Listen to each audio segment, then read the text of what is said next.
The Fairchild Republic A-10 Thunderbolt II, more commonly known as the Warthog, may be a fan favorite, but this close air support champ is increasingly seen as a relic of a bygone era.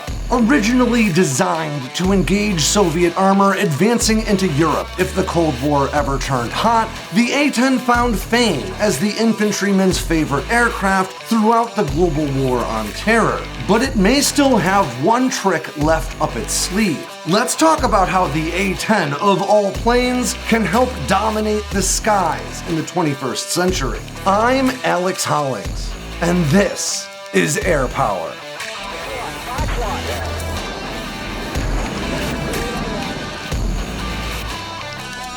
We've talked a lot about the A-10 on this channel, from how they really can hold their own in a dogfight, to whether or not a stealth-designed A-10 could survive in the 21st century, and most recently, why it's just not the right aircraft for Ukraine. But throughout all of our discussions about the A-10, there's been one inescapable fact. It's just not designed to survive in modern contested airspace, and as far as conventional wisdom is concerned, that means it doesn't have much place in America's modern and increasingly stealth-focused Air Force. After all, in a fight against a near peer like China, or even Russia for that matter, the A-10 would pose a very tempting target to just about any modern air defense system.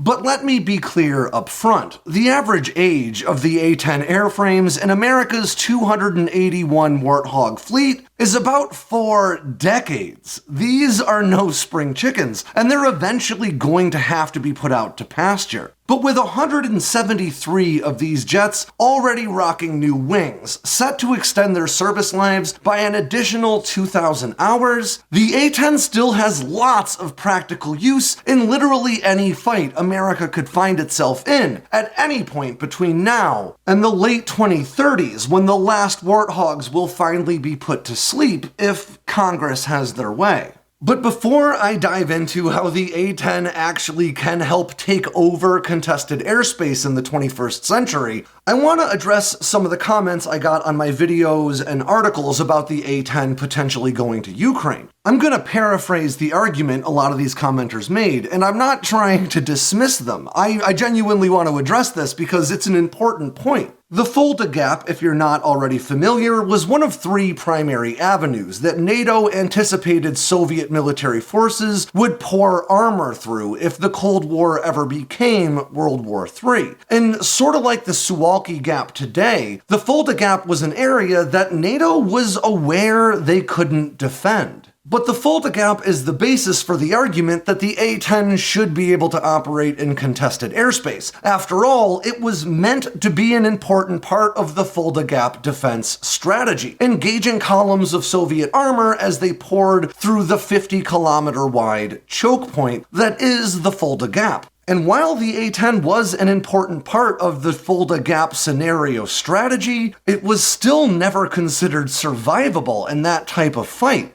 In fact, the whole idea behind NATO's Fulda Gap defense was really just to slow the Russian advance down long enough for NATO to organize a real counteroffensive. In other words, using the A-10 in a scenario like the Fulda Gap represented was never plan A. It was always planning for a really bad situation. It was about accepting losses to win the bigger fight. I wanted to address that right up front because as we move forward in this video, we sort of all need to agree that the A-10 isn't very survivable in highly contested airspace, but there are other ways to leverage it. Okay, enough about the comments, let's dive into how. Because in order to understand how the A-10 could fit into a high-level fight, the first step is forgetting about the Warthog's most memeable character trait. Its massive and powerful GAU-8 Avenger 30mm autocannon. The A-10's mighty brrr has carried its legendary status off the battlefield and into the digital realm, but it would need to take a back seat to the A-10's lesser discussed, but often more effective approach to engaging the enemy. Its ability to carry just a whole lot of ordnance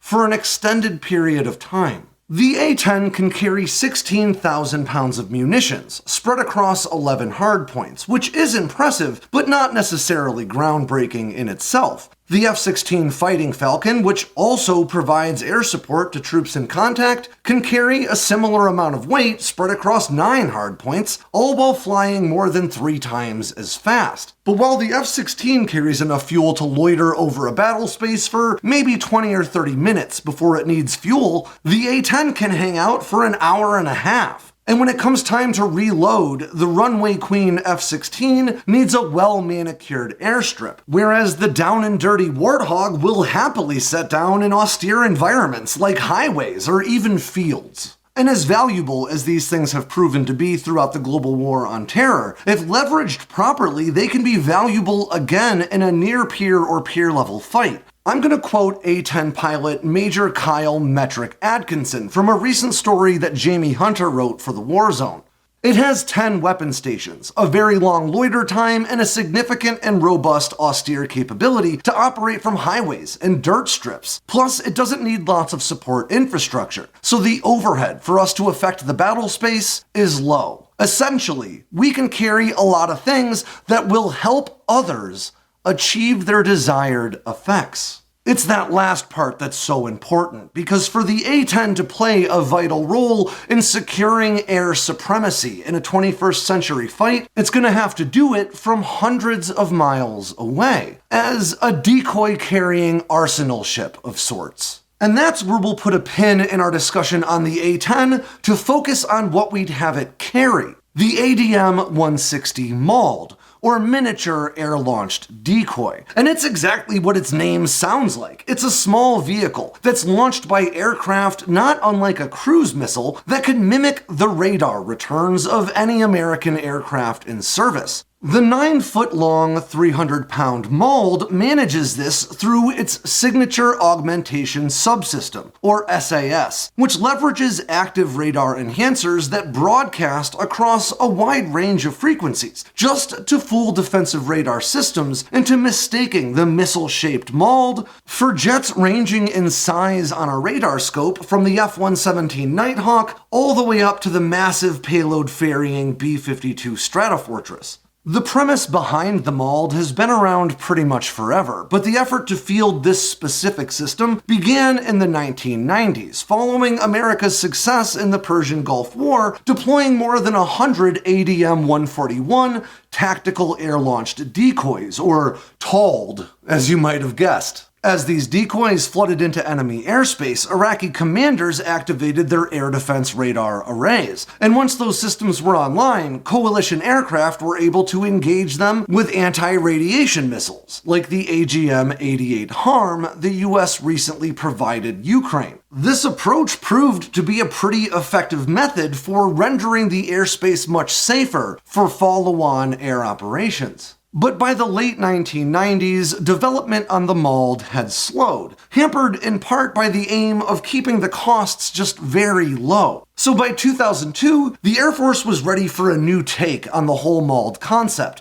and they scrapped their $30,000 apiece ADM-160A in favor of a new competition for what would become Raytheon's larger and more capable ADM-160B, which had a per-unit cost at the time of about $120,000. By 2013, another MALD, the ADM-160C, commonly known as the MALD-J, was in service, and it incorporated not only the Signature Augmentation Subsystem that mimics the radar returns of other aircraft, but also a modular electronic warfare capability that was developed under the name Cerberus. Rather than a single jammer, Cerberus offers a variety of interchangeable electronic warfare payloads that can be swapped in and out in less than a minute to allow for tailored electronic warfare attacks in a variety of battlefield conditions. Now, I do want to clarify that electronic warfare is an extremely complicated enterprise, and it's tough to assess exactly how effective the MALD-J's jammers are. But based on a number of assessments, it seems clear that the MALD-J is not as broadly capable or nearly as powerful as a dedicated electronic warfare aircraft like the EA-18G Growler. So while an aircraft aircraft like the Growler may be able to make dynamic changes to how it goes about its electronic warfare duties in the middle of a fight, the MALD-J is limited to the capabilities of its EW payload carried on board. And although it is significantly less powerful, it can make up for some of that by simply flying quite a bit closer to air defense systems. After all, the MALD is not a recoverable asset. It's not going to come in for a landing, so being shot down isn't really that big a deal. And if you add a high volume of these MALD-Js to the mix, its capabilities compound. The TLDR here is that the small and expendable MALD-J, currently carried into the fight by either F-16s or B-52s, is capable of fooling enemy air defenses into thinking they're all sorts of incoming aircraft, and they can also jam early warning and targeting radar arrays to further complicate matters for defending forces. The MALDs in service today have a range of 500 miles and can remain airborne for over an hour. The newest iteration, the MALD-X, incorporates more advanced EW capabilities alongside an encrypted data link that allows them to take cues from other platforms. That's important because it's shifting them from a pre-programmed asset to a dynamic one, capable of playing a more active role in combat operations. The MALD-X is also serving as the basis of another iteration of the MALD, the MALD-N, cruising toward service for the Navy sometime soon.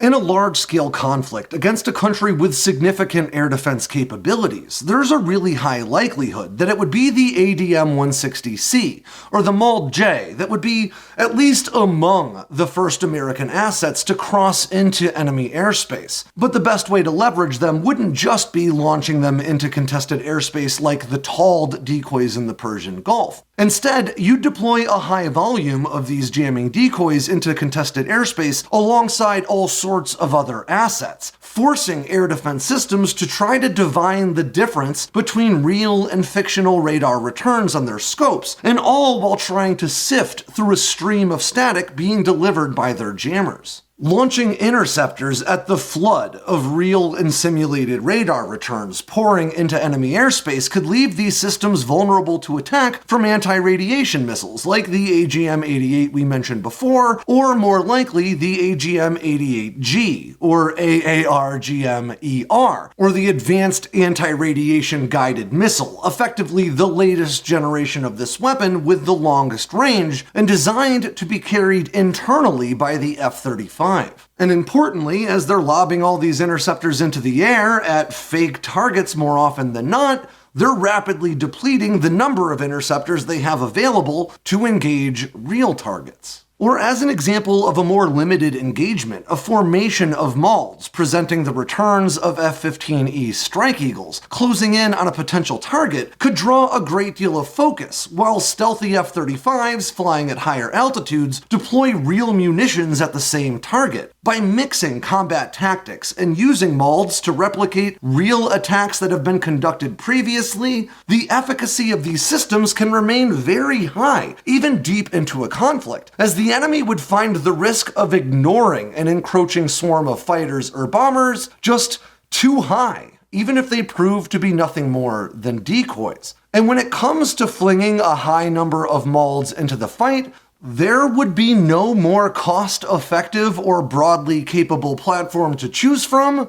than none other than the good old A-10 Thunderbolt 2. Of course, right now the A-10 can't carry the MALD, but the Air Force is working on that because it turns out it wouldn't be hard to make it happen. This time, I'm going to quote Major Mason Pinch Vincent, who's an A-10 instructor pilot with the Air Force Weapons School's 66th Weapons Squadron. MALD was the easy button. It requires no software integration with the A-10. We just hang it up, drop it, and it works. To bring it to the fight, you just need lots of stations, which is what the A-10 has. Right now, the F-16 Fighting Falcon can carry 4 MALDs on board, and the mighty B-52 Stratofortress can carry as many as 16. The A-10 can also carry 16 MALDs spread out across 10 hardpoints. And again, while the B-52 needs a well-manicured and lengthy runway to conduct its business, the A-10 can be armed and deployed from austere patches of dirt or the nearest highway. And in terms of cost, the B-52 is more than $70,000 per flight hour to operate, while the A-10, which needs fewer personnel and less infrastructure, rings in at around $20,000.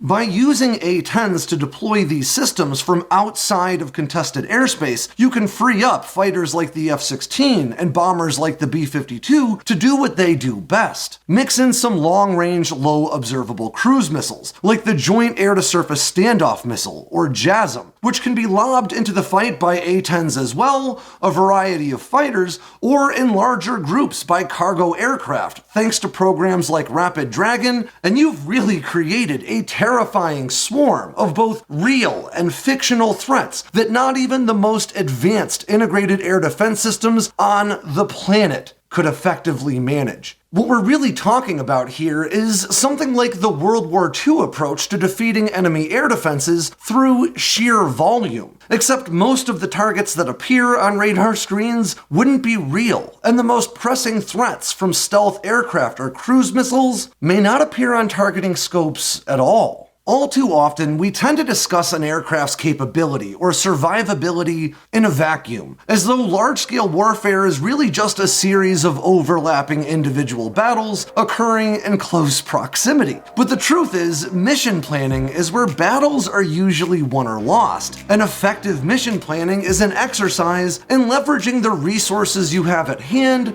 as effectively as possible. Perfect solutions like designing new aircraft to fill each need, or even investing heavily in programs that integrate new capabilities into existing platforms, are often argued as the only logical choice. But real-world limitations on budgets, timelines, resources, and even popular support all play their part in the defense acquisition process. There's no way around it. The A-10 is a dated airframe whose value as a close air support platform can only really be seen once air dominance has already been established, and that means it's living on borrowed time.